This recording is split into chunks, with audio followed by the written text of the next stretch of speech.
Surat RTO inspector સાથે માથાકૂટ કરનાર બે ઇસમોને પાલ પોલીસે ઝડપી પાડ્યા. પોલીસે આરોપી પ્રેમ સંજયભાઈ ગાયકવાડ અને સોમિલ વિજયભાઈ ગાયકવાડને ઝડપી પાડ્યો.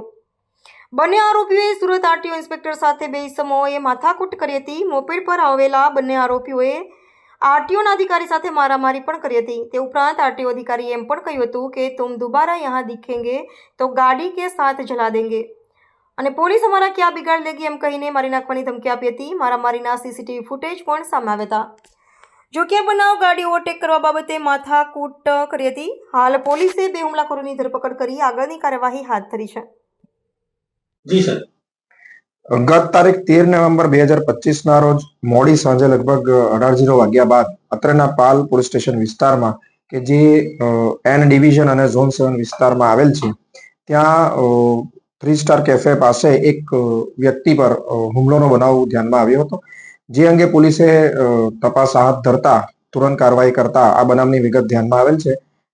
બનાવની વિગત એવી છે કે અત્રેના પોલીસ સ્ટેશન વિસ્તારમાં રહેતા તથા આરટીઓમાં ઇન્સ્પેક્ટર તરીકે ફરજ બજાવતા તુષાર કુમાર બાબુભાઈ બારિયા પોતાના ઘર પાસે આવેલ એક જગ્યાએ નાસ્તો પાણી કરવા ગયેલા હતા. ત્યાંથી તેઓ નીકળેલા હતા.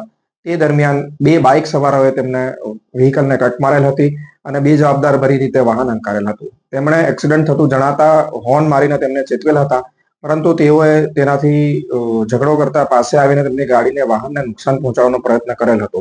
ફરિયાદી ડરી જતા તેમણે તેમની વાહનને સાઈડમાં ઊભું રાખી દીધેલ હતું તથા પોતાની ગાડીને કઈ નુકસાન થયું છે કે કેમ એ જોવા ચેક કરવા ઉતર્યા હતા.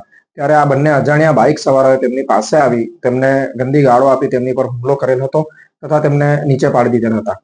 ત્યારબાદ આ ફરિયાદીએ 112 પર ફોન કરીને પોલીસને બોલાવવાની વાત કરતા તેઓએ આ બાબતે પણ તેમને ધમકાવ્યા હતા.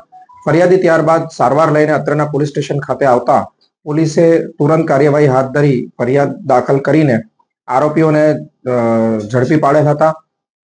આ આરોપીઓની વિગતે તપાસ કરતા જાણવા મળેલ કે તેઓએ ફરિયાદીને ઢીક્કા મૂકીનો માર મારેલ હતો. એટલું જ નહીં પરંતુ તેમને જાનથી મારી નાખવાની પણ ધમકી આપવામાં આવેલ હતી. આ બાબતે બીએનએસ ની કલમ 115(2), 352, 351(3) તથા 54 મુજબનો ગુનો દાખલ કરવામાં આવેલ છે. આરોપીઓ શું કરે છે? આ આરોપીઓની ઉંમર 22 તથા 23 વર્ષ અનુક્રમે છે અને તેઓ હોટલ મેનેજમેન્ટનો અભ્યાસ કરતા હોવાનું તેઓએ પોતાની નિવેદનમાં જણાવેલ છે તથા આરોપી પૈકી એક હાલમાં બેકાર હોય એવું જાણવા મળેલ છે.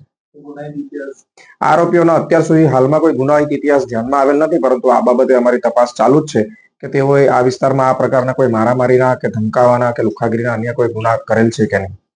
સાહેબ, આરટીઓ ઇન્સ્પેક્ટર સાહેબની ગાડીના બ્લેક કાચના